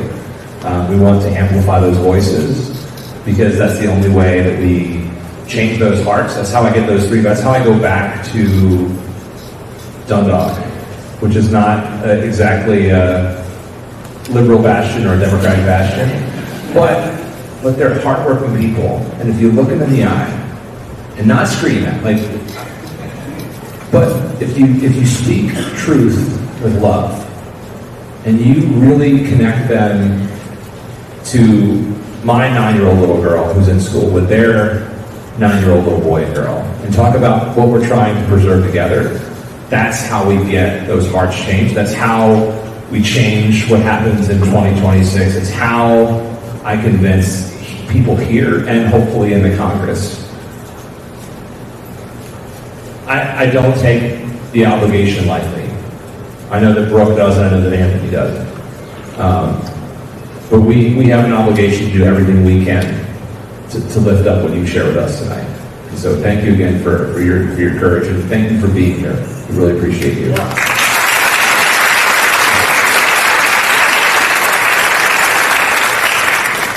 Hello, good evening. My name is Judy, and I want to thank all three of you for being here. I feel very proud to be a Marylander. I did canvassing, phone calls, I knocked on doors for Angela, for Paris, and to my dismay, the worst thing happened. And right now, I'm going to tell you in all sincerity, I feel like the Democratic Party at the national level, its reputation, it's in the crap. It is. Everybody saw the polling. It is in the 20s. And this is a serious problem because the president we have, who pretends to be, for the people, a populist president, he's not that. That's a lie. And we have Fox News and other outlets lying to people every day, so we have a wall of misinformation and disinformation. So I want to tell you to go back to Hakeem Jeffries and tell him what happened with Schumer was ridiculous. Okay? I was furious.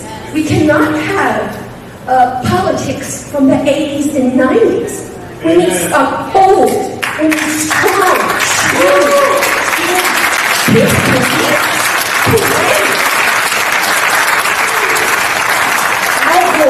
Lost Florida by 549 votes. I remember it very well. And now we have lost Florida. We have really lost Florida. Why did that happen? What has the Democratic Party done to wake up and get these groups back? It's an embarrassment. Mr. Trump said in the rallies in November, he told his supporters, don't worry, after this election, you won't have to vote anymore. He said that. Take him seriously. Please. We have to get smart now. And let me just tell you, a sign of good news, those special elections in District 1 and I think the other one for Gates and the other, they were lost by 15 points, but they were won before by 30 in the deep red congressional races. So that's got to tell the Democratic Party that we should be competitive everywhere. Everywhere. I gave, my husband's right there, he's probably going to hate this, but I was like, let's donate another 100 and another 50, and I was constantly on my phone. They would say, you need your help. I would donate all the time. And then just to see this happen, it's horrible. It's horrible. I know you know this. We're not going to have a country anymore. And let me tell you this though, what he does have is he does communicate. He does it very well. And he pounds the drum again and again and again. I had the best economy ever. I had this, I had that. It's not true. We got to do better to win these people back, or we're going to be in trouble.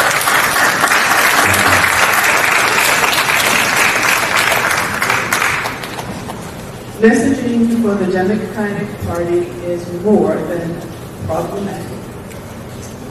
I have been a chief election judge, community activist.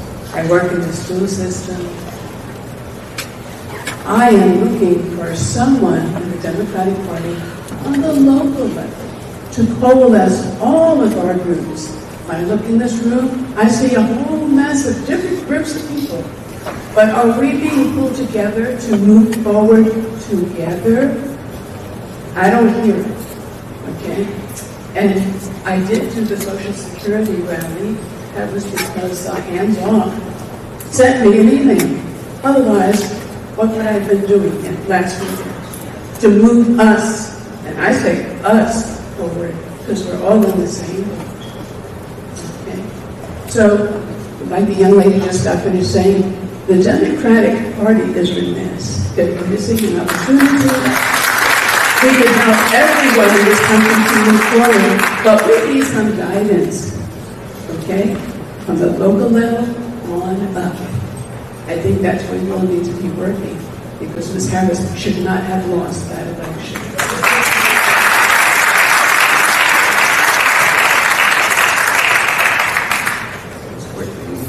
First, thank you all for being here this evening, and I'd like to thank you all for being here because this is a participative democracy. So thank you. I think this question, you've already answered my question, so I'm going to skip ahead to my colleague, and I think this is for you, A.G. Brown. My former colleagues are federal employees, and they're concerned about having their retirement annuities and health benefits taken away. And because it is, after all, in the budget, is there anything that any of you can do to help offset that so that they don't lose their benefits, particularly those who are in mid-career, those ages between, say, 35 and 55. They've been there for 15 years or so. They still have another 15, 20 years to work. It's a scary situation when you're a homeowner, you've got kids in school, car note, mortgage, et cetera, et cetera. What can you do to help? Thank you.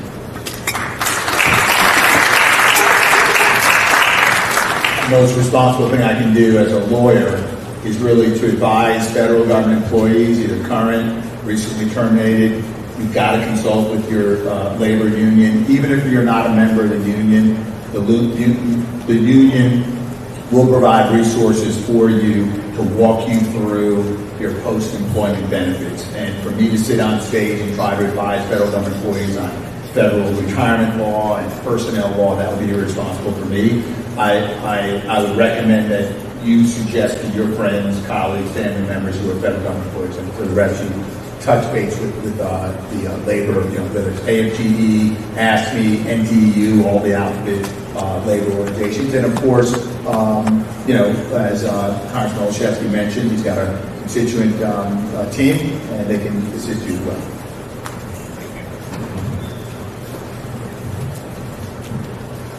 This question is in respect to, and thanks for all of the generations before us that have protested for their lives here in America and around the world in crisis.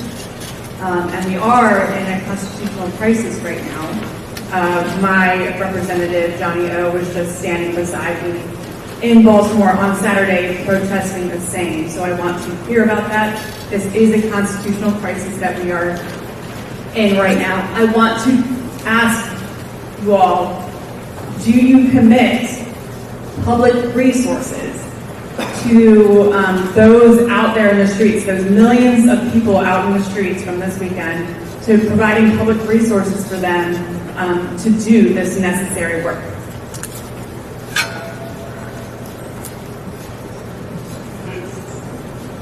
I swore an oath of this country when I was sworn in as a member of the United States Congress. I will commit everything within my power. Resources, time, my personal commitment, my life if necessary. To the point earlier, like I love this country and I love it because of the people in this room and the people I'm sharing the stage with. So whatever we can do to support the people who are willing to defend and share that oath with me, we will make sure that you have everything we can provide.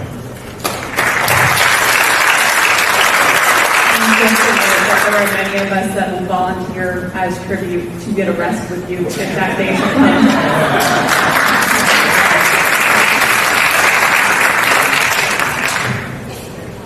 Hello, thank you guys for coming. I'm a poetry and children's author, and I have a poem that I would like to read to you all. We are in a night that we cannot see, a sky of a future that we hope does not end in grief. He says ship them overseas and neglects the idea of unity. So I asked Maryland, what is our position in this opposition? I say to lead with the mentality of progression. We speak with passion and walk with action. We stand together to ensure satisfaction. This is a matter that will not lead in disaster. In God we trust. This is a time to understand the importance of standing together, to know that power is what we give, and our true power is where we live. The community, the people, this is where it truly begins.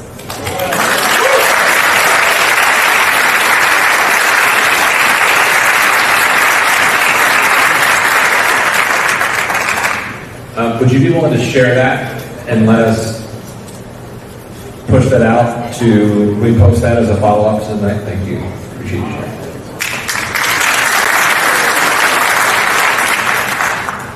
Hello, my name is Bob Barzak. I have lived in Baltimore County 69 years, and foremost, I am an American. And my question deals with what can be done for everyone. John Yo, I wrote your office a long letter 2 months ago. I am still waiting for a response. I have not gotten any response. My question is very simple. What are you going to do to protect Social Security and Medicare? And I'm not talking about politically, I'm talking about what needs to be done fundamentally. And in the meantime, Brooke, I had two very easy issues for you. Number one, my wife worked for 39 years in Maryland Shock Trauma Center, dealing with paraplegics, head injuries, quadriplegics. She lost her prescription plan. We're now talking about using other benefits as a state retiree. What would you do to help her? And number two, we're losing a lot of people to Pennsylvania. Both my sons work, and they're both in their 30s. My son in Ruxton, Maryland, pays $15,000 more a year in taxes than his brother, who lives in Media, PA, where the tax rate is 3.07. What will you propose to do to help all Marylanders lower the rate? Sure. Thanks so much for that question. Yes, and I know the governor and the General Assembly did pass legislation several years ago to make sure that our state workers they do move to Medicare when they are eligible for Medicare, and there are state resources to ensure that if Medicare doesn't cover a drug that they need, the state steps in to fill that gap. As for population shifts, I know. I think we all do. And it is a huge challenge for the state of Maryland. In fact, in 2021, we lost population in Maryland for the first time since World War II. People are moving to states that have a lower cost of living. like Pennsylvania, like West Virginia, and actually people are moving to Maryland from states that have a higher cost of living, like DC, New Jersey. The truth is that the cost of living is not necessarily determined by, in fact, it's not really determined by taxes, although our tax debt can feel high. The biggest chunk of your cost of living expense is housing. And if we don't have enough housing for people to move here, they can't afford to buy a house here because the costs have gone up so much because there's so much demand and too few houses, then people won't live here. If we're able to have more space, have more homes for people to live in, then we are able to bring in more revenue. And in fact, that revenue challenge is shared by more people, right? If you look in Baltimore City, for instance, we have the highest property taxes in the state, in large part because 30% of property owners in Baltimore City don't owe any property tax because they're nonprofits or churches or government buildings. And that's great. We're excited to have them. But because there's fewer people paying property taxes, we have to pay more. And so in order to reduce the cost of living, we just need to tackle our housing challenges. My agency is actually working on a report all about housing and the economy that will come out this summer because we want to make sure our policymakers have the facts and that people understand in order to build an economy that works for Maryland, people have got to be able to afford to live here.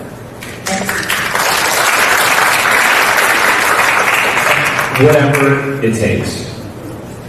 Medicaid, Medicare, especially Social Security, these are all promises and compacts that we made. These are programs.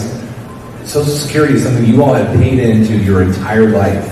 It is an entitlement. You are entitled to it. And we all of us to remind my colleagues and to remind this president that we are entitled. These are all sacred promises that we've made to ourselves and to each other. And so whatever it takes, we will make sure we do that. Okay. Do you have the plan? I mean, it's nice to say we're doing whatever, but The plan is to make sure that we defeat this extreme Republican budget bill that will gut some of these programs. The plan is to keep pushing back in the courts and going and fighting against these illegal firings. The plan is to try to pass my bill to protect employees who should be protected. It's all of the above. It's marching it's going to the hands-off Social Security, hands-off Medicare, hands-off Medicaid rallies. I mean, it really, as we've been saying all night, it's going to require all of us to do all of it. but even if that happens, we have seen the Democratic Congress, the Democratic president, see the Republican president, the Republican Congress. We see a mixture of everything. Yeah. But when I was in school, When I was in school, we looked at Social Security, and we knew 40 years ago that it was not going to be long-lasting. We knew that Medicare was not going to be long-lasting. We need to have a plan as the Americans that are paying into this fund that doesn't matter if you're Democrat or Republican. We need to have a concrete plan. And to me, this is the time to start writing that plan. Start writing the proposals. Because unless something happens, even if it's a Democratic Congress and a Democratic president, 6 years from now, it goes to 79%. And everybody in Social Security in this room is going to take a 21% cut. So I don't care if you March 20. It's not going. Guess what? Marching doesn't pay the bills. Which is why we track how long it's been without a day for that lower cost. And we will make sure that Mandy and the team gets a full and thorough response as well. So I also want to acknowledge Councilman Julian Jones. Julian Jones is joining us as well.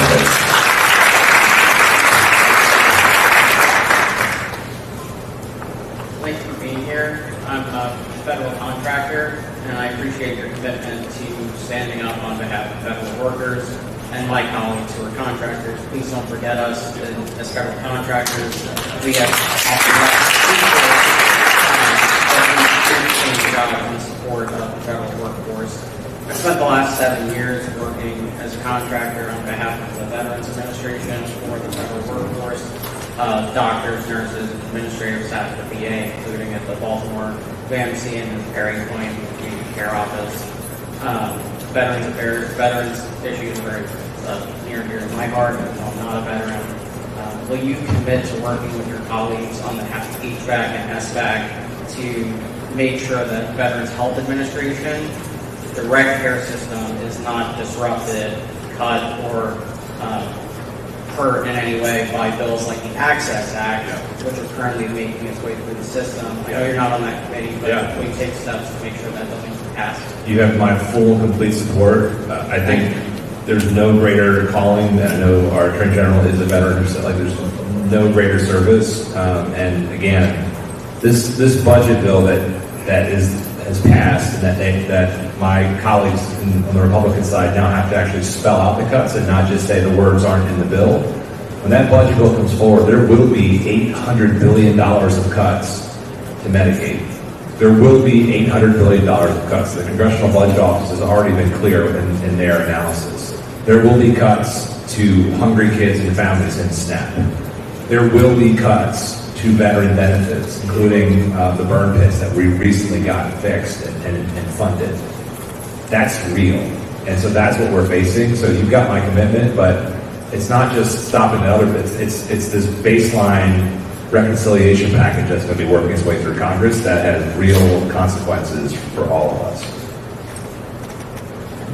Thank you so much for your service. I'll also just add, and I'm glad you brought it up, almost 15% of our state's economy is procurement. And from federal, state, local agencies, that in FY22 was over $68 billion of business in Maryland businesses. And so, we have an amazing ecosystem of often veteran-owned, minority-owned businesses that are doing business with Maryland, with local governments, and with the federal government. So I'm a member of something called the Board of Public Works. We all state procurement comes through us, and it's the governor, me, and the treasurer, and we are working every day to make sure that we are supporting our Maryland-based businesses, right, for the needs to support Maryland state government. So thank you for your service, thank you for your work, and we look forward to supporting you more. Thanks. And last, but certainly not least, I waited my turn. First of all, thank you, Congressman, for hosting this event. I want to thank our Attorney General and our Comptroller for being here and answering questions. It underscores the importance of a free and democratic society. So thank you so much. I'd also like to give a shout out to all of your staff and your aides and your district director, because I used to work for a congressman, so I know how difficult the job is, and you're staying up late, and we appreciate it. There are a couple of concerns that I have. One has to do with Social Security, but I've given one of your staff members a letter, so I'll leave that because I know that the time is short. I just want to say, the Attorney General has said that we're not in a constitutional crisis.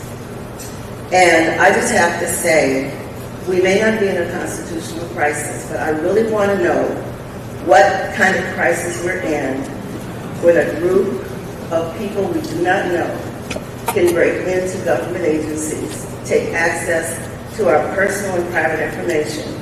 They have to be in violation of at least one act that I know of, and that's the HIPAA Act. What kind of crisis are we in when a guy in a polo shirt stands in front of an agency that's funded by Congress and denies Congress members entry? That's the question that I have. It may not be a constitutional crisis, but it's certainly a crisis of some sort.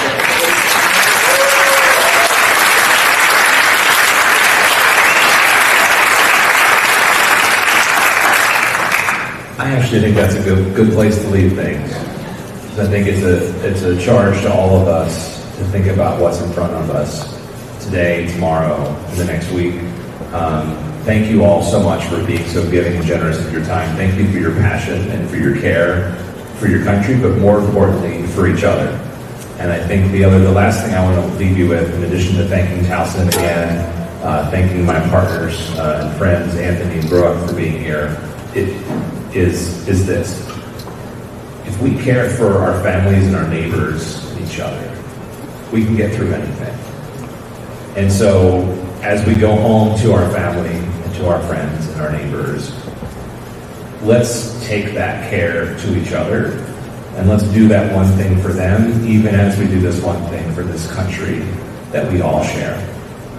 And just know that the three of us are in this with you, and that as Martin Luther King reminded us about the arc of the moral universe, it is long, but it always bends towards justice. Thank you all so much for that.